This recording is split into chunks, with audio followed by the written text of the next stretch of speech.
오늘 하나님의 말씀은 에베소서 4장 25절부터 32절까지의 말씀입니다. 에베소서 4장 25절부터 살펴보도록 하겠습니다. 그런즉 거짓을 버리고 각각 그 이웃과 더불어 참된 것을 말하라.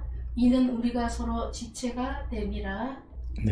그런즉 거짓을 버리고 참된 것을 말하라 라고 말씀합니다. 그런즉이라 하면 이전에 말씀했던 옛사람을 벗어버리고 새 사람을 입었으니 이제는 새 사람에 합당한 삶을 살라고 말씀을 했습니다.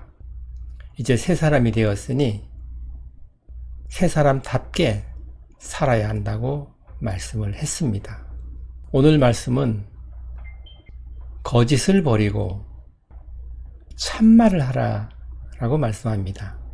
예수 그리스도를 믿는 그리스도인들은 그리스도의 몸된 교회를 이루는 공동체이고 예수님의 몸의 지체들이기 때문에 거짓은 당연히 버려야만 합니다. 그리고 서로 참말을 해야만 하는 것입니다. 진실된 삶을 살아야만 하는 것입니다. 이는 서로 지체가 됨이라 말씀합니다. 서로 그리스도의 몸을 이루는 지체가 되기 때문에 거짓을 말하게 되면 성령께서 하나 되게 하신 믿음의 공동체가 깨어지게 되기 때문에 그렇게 말씀을 하는 것입니다. 그러나 더 깊이 이 문제는 영적인 문제로 다루어질 수 있습니다. 요한복음 8장 44절을 보시겠습니다. 너희는 너희 아비 마귀에게서 났으니 너희 아비의 욕심대로 너희도 행하고자 하느니라. 그는 처음부터 살인한 자여 진리가 그 속에 없으므로 진리에 서지 못하고 거짓을 말할 때마다 제 것으로 말하나니 이는 그가 거짓말쟁이요 거짓의 아비가 되었음이라. 마귀는 거짓말쟁이고 거짓의 아비라고 말을 하고 있습니다. 또한 처음부터 살인한 자라고 말씀을 합니다. 거짓을 말하는 것은 단순히 인간관계에서 다루어지는 문제를 넘어서 영적인 문제가 있는 것입니다. 거짓을 말하는 자는 마귀에게 속해 있는 자라는 것입니다. 참말을 하는 자는 하나님께 속한 자라고 말씀하고 있는 것입니다. 마귀는 거짓말쟁이이고 영적인 세계에서는 누구의 말을 따르느냐에 따라서 누구에게 소속된 것이 결정되는 것입니다. 마귀의 말을 따르면 마귀에게 소속이 되는 것이고 하나님의 말씀을 따르면 하나님께 속하게 되는 것입니다. 이것이 영적 세계에서 일어나는 일인 것입니다.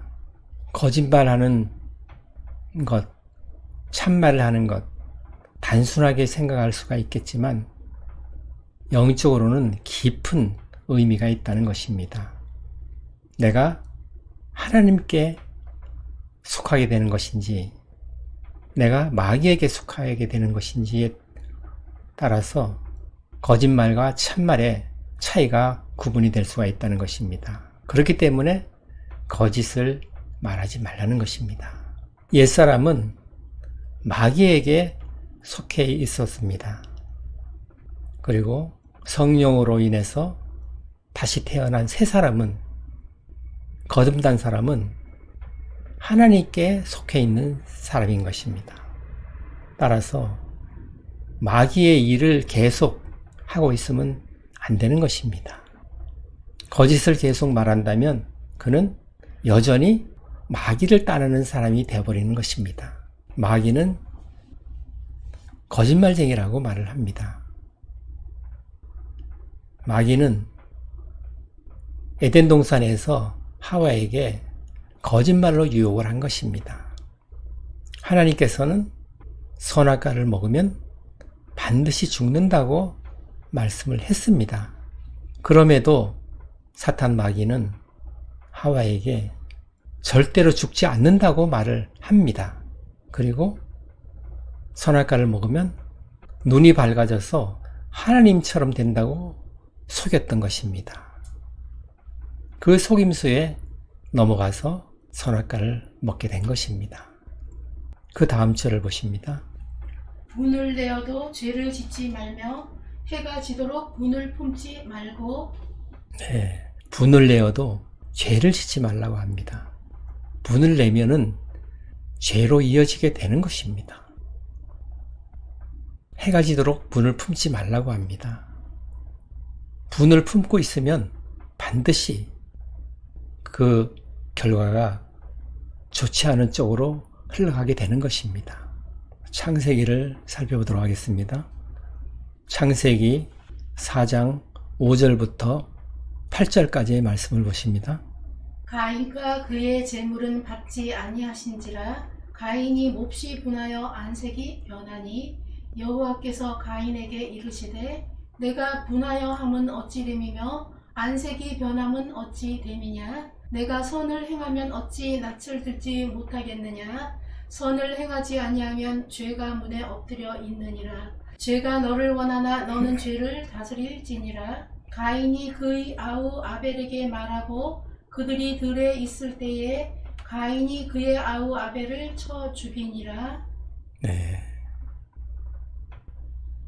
분을 내고 또한 분을 품고 있을 때 어떤 결과가 나타난지에 대해서 잘 말씀하고 있는 부분입니다. 가인과 아벨이 하나님께 제사를 드렸습니다. 하나님께서는 아벨의 제사는 받으시고 가인의 제사는 받지 않았습니다. 가인이 하나님께서 제사를 받지 않은 것에 대해서 몹시 분노를 한 것입니다. 그리고 하나님께서는 분노한 가인에게 죄를 다스리라고 말씀을 하십니다. 그러나 가인은 그 분을 계속 품고 있었던 것입니다. 그 후에 어떤 일이 일어납니까? 8절에서 아벨을 쳐 죽이게 되는 것입니다.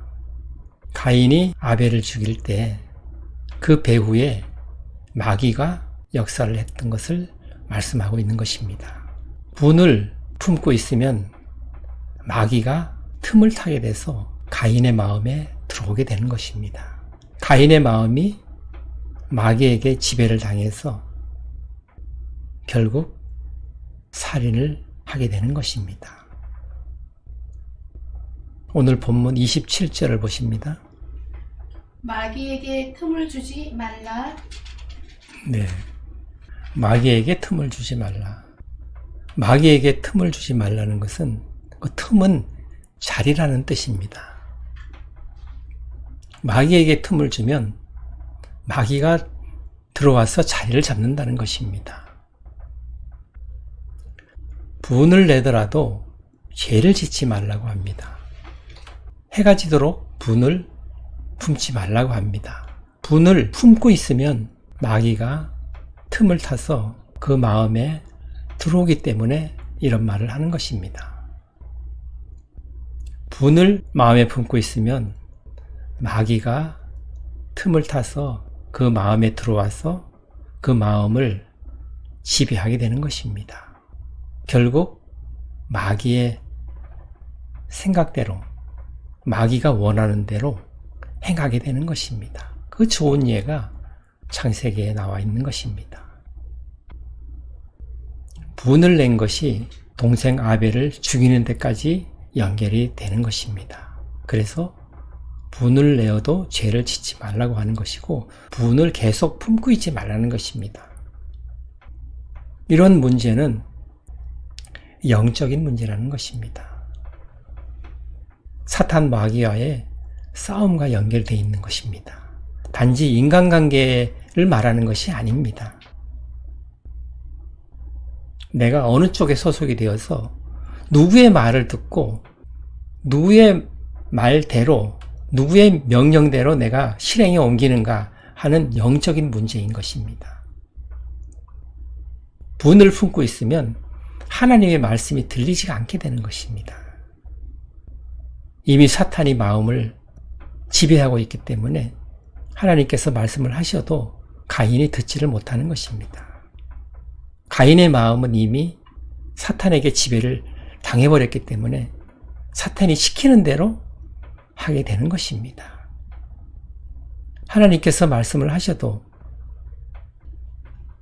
마귀의 원하는 대로 행하게 되는 것입니다. 그 다음 절을 보십니다. 도둑질하는 자는 다시 도둑질하지 말고 돌이켜 가난한 자에게 구제할 수 있도록 자기 손으로 수고하여 선한 일을 하라. 예, 도둑질하는 자는 자기 손으로 수고해서 자기 손으로 일을 해서 선한 일을 하라고 말씀합니다. 하나님께서 허락하신 재물이나 재능이나 은사들이 있으면은 그것을 자기만을 위해서 사용하지 말고 이웃을 위해서 사용을 하라는 것입니다. 이웃에게 도움을 주라는 말씀을 하고 있는 것입니다.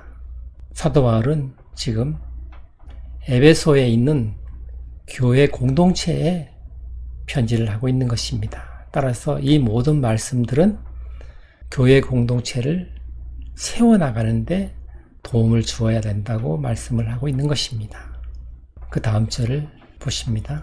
무릇 더러운 말은 너희 입 밖에도 내지 말고 오직 덕을 세우는 데 소용되는 대로 선한 말을 하여 듣는 자들에게 은혜를 끼치게 하라. 네, 더러운 말을 하지 말고 덕을 세우는 선한 말을 하라는 것입니다. 그래서 듣는 자들에게 은혜를 끼칠 수 있는 말을 하라는 것입니다. 교회 내에 더러운 말을 하게 되면 성령께서 하나 되게 하신 공동체가 깨어질 수가 있기 때문에 이런 말씀을 하고 있는 것입니다. 또한 이런 더러운 말은 하나님으로부터 온 것이 아닌 것입니다. 옛사람의 성품이기 때문에 이미 옛사람을 버렸으므로 이제는 옛사람의 성품들을 다 버리라고 말씀을 하고 있는 것입니다. 이제는 새 사람이 되었으니 성령님의 인도하심을 따라 살아야 되는 것이라고 말씀을 하고 있는 것입니다. 그 다음 절을 보십니다. 하나님의 성령을 근심하게 하지 말라. 그 안에서 너희가 구원의 날까지 인치심을 받았느니라. 네, 하나님의 성령을 근심하게 하지 말라. 모든 믿는 자들 안에는 성령께서 와 계십니다. 그리고 그 성령님은 인격적인 분이시기 때문에 하나님의 말씀을 거스리고 하나님의 말씀대로 행하지 않으면 성령께서 근심하게 되는 것입니다. 그리스도인들은 그 안에 성령께서 와 계셔서 성령님의 인도를 따라서 성화의 과정을 살아가는 사람들인 것입니다. 따라서 하나님의 말씀에 순종하는 삶을 살아야만 하는 것입니다. 하나님의 말씀에 순종하는 삶을 살 때에 성화가 이루어지게 되는 것입니다. 믿는 자들 안에는 성령께서 와 계시기 때문에 성령께서 말씀하시는 음성에 민감하게 반응을 해야만 하는 것입니다. 그렇지 않으면 성령께서 근심하시게 된다는 것입니다. 진실로 예수 그리스도를 구원자로 주님으로 모신 그리스도인이라면 모든 죄를 사함 받았기 때문에 성령께서 한번 들어오시면 절대로 나가시는 일은 없는 것입니다. 이 세상 끝날까지 항상 함께 계시는 것입니다. 다만 하나님 뜻대로 행하지 않으면 성령께서 근심하시는 것입니다. 성령께서 계시게 되면 죄에 대해서 점점 민감해져서 죄를 점점 멀리하게 되는 것입니다. 죄를 지으면 바로 회개를 하게 되고 죄를 짓지 않게 되는 것입니다. 그리고 성령님의 음성에 항상 귀를 기울이는 삶을 살아가게 되는 것입니다. 예수 그리스도께서 우리의 죄를 위해서 십자가에서 피 흘려 죽으시고 그 피로 인해서 우리의 모든 죄가 용서함 받았기 때문에 성령께서 우리 안에 오시고 하나님께서 우리를 자녀 삼아 주신 것입니다. 우리는 그 크신 하나님의 은혜를 항상 감사하고 찬양하는 삶을 살아야만 하는 것입니다. 또한 하나님의 뜻대로 살아갈 수 있도록 그 길 따라 우리는 가야만 하는 것입니다. 하나님의 말씀에 순종하는 삶을 살아야만 하는 것입니다. 우리의 마음은 항상 하나님의 말씀으로 채워야 되고 하나님의 말씀을 품어야만 하는 것입니다. 마귀의 일을 품게 되면 마귀가 틈을 타서 우리 마음에 들어와서 우리 마음을 지배하게 되어버리는 것입니다. 요한일서 3장 8절을 보시겠습니다. 죄를 짓는 자는 마귀에게 속하나니 마귀는 처음부터 범죄함이라. 하나님의 아들이 나타나신 것은 마귀의 일을 멸하러 하심이라. 네. 죄를 짓는 자는 하나님께 속한 자가 아니라 누구에게 속한 자라고 얘기합니까? 마귀에게 속한 자라는 것입니다. 그래서 죄를 지지 말라는 것입니다. 죄를 계속 지으면서도 회개하지 않고 죄책감을 느끼지 못한다면 그 안에 성령이 와 계신지 의심해 볼 필요가 있는 것입니다. 죄를 짓게 되면 반드시 성령께서 책망을 하게 되는 것입니다. 하나님께 속한 자는 죄를 지을 수가 없는 것입니다. 죄를 짓게 되면 반드시 성령님의 책망을 듣게 되어 있는 것입니다. 아무런 거리낌 없이 계속 죄를 짓게 된다면 그런 사람들은 구원을 받았는지 한번 돌이켜볼 필요가 있는 것입니다. 마귀는 처음부터 범죄한 자라고 말합니다. 마귀는 영적인 세계에서 천사였습니다. 그는 교만하여서 하나님처럼 높아지려고 하다가 하나님으로부터 쫓겨난 천사인 것입니다. 그 후로는 하나님을 대적하는 자가 된 것입니다. 처음부터 범죄한 그 마귀가 우리를 계속 죄 가운데로 유혹을 하는 것입니다. 우리가 죄를 짓는다 하면 마귀의 유혹에 넘어간 것이라고 볼 수가 있는 것입니다. 죄를 짓게 하는 장본인은 마귀인 것입니다. 그가 하와를 유혹하여서 선악과를 먹게 함으로써 죄를 짓게 만든 것입니다. 본인이 처음부터 죄를 지은 자이기 때문에 자신을 따라서 죄를 짓게 만드는 것입니다. 죄를 짓는 자는 마귀에게 소속이 되어 있는 것입니다. 그 다음 절을 봅니다. 너희는 모든 악독과 노함과 분냄과 떠드는 것과 비방하는 것을 모든 악의와 함께 버리고. 네. 너희는 모든 악독과 분냄과 노함과 떠드는 것과 비방과 모든 악의와 함께 버리라고 말을 합니다. 이 떠드는 것은 분노해서 큰 소리를 내는 것, 그것을 떠드는 것이라고 표현하고 있습니다. 이런 일들을 하게 되면 성령께서 근심하게 되는 것입니다.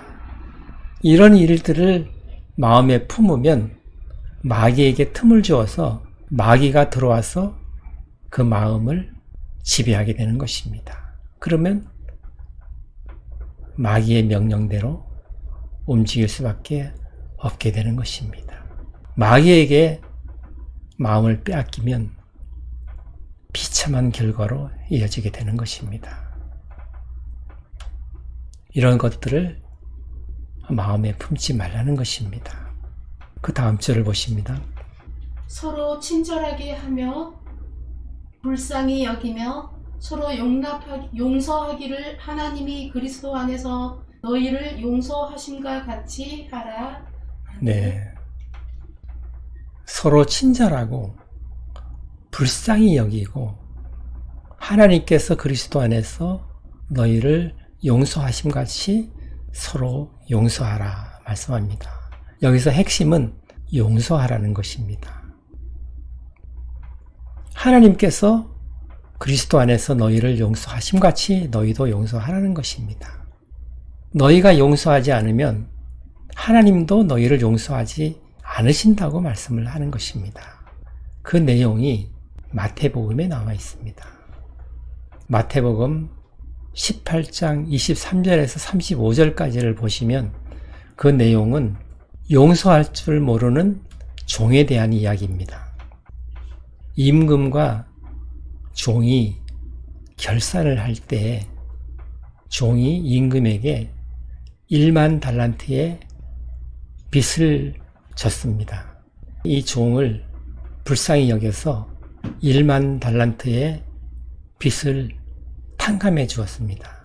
그리고 이 탕감받은 종이 나가서 자기에게 100데나리온 빚진 동료에게 갚으라고 얘기를 했습니다.